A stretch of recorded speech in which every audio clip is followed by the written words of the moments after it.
చెరువుల సమీపంలోని అక్రమ నిర్మాణాలను కూల్చబోమని హైడ్రా కమిషనర్ రంగనాథ్ స్పష్టం చేశారు.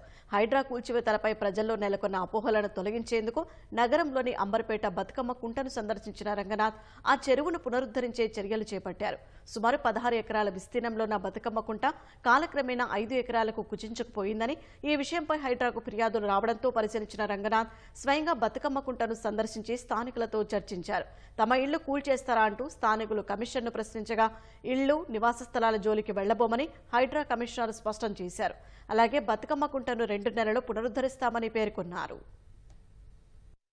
ఈ రోజు అంబర్పేటలో బతుకమ్మ కుంట దగ్గరికి రావడం జరిగింది. దాదాపు ఆక్రమితమైనటువంటి చెరువు ఇది. ఈ చెరువు గతంలో ఇక్కడంతా కూడా ఈ ప్రాంతంలో వర్షపు నీరు అంతా వచ్చి ఇక్కడ బతుకమ్మ కుంటకు వచ్చి ఈ ప్రాంతంలో ఇదంతా ఒక పెద్ద చెరువుగా ఉండింది. ఆ చెరువుని మళ్ళా దానికి పూర్వవైభవం తీసుకురావడానికి హైడ్రా కృషి చేస్తుంది. ఇది ఏదో ఈ కూలుస్తారని ఒక భయభ్రాంతులు తీసుకురావడం అవసరం లేదు. ఎందుకంటే ఈ నివాసాలు ఇప్పుడు ఇక్కడ వచ్చే చూసాం, ఇల్లులు చాలా ఉన్నాయి చుట్టుపక్కల. వాళ్ళు ఆక్రమించినా గానీ కూడా దాన్ని ఎటువంటి పరిస్థితుల్లో టచ్ కూడా చేయరు. ఖాళీగా ఉన్న ప్రాంతాన్ని రివైవ్ చేస్తున్నాం. పెద్ద విస్తీర్ణత ఉంది, అంటే చాలా ఎక్కువ విస్తీర్ణత ఉంది కానీ బట్ దాంట్లో ఇల్లు దాన్ని మనం డిస్టర్బ్ చేయము. అందువల్ల చెరువునంతా పునరుద్ధరిస్తారు, ఇల్లు కూలగొడతారు అనేటటువంటి అపవాదు గానీ దుష్ప్రచారం గానీ దయచేసి అది నమ్మొద్దని దానికి ఈ రోజు బస్తీ వాళ్ళకి వచ్చి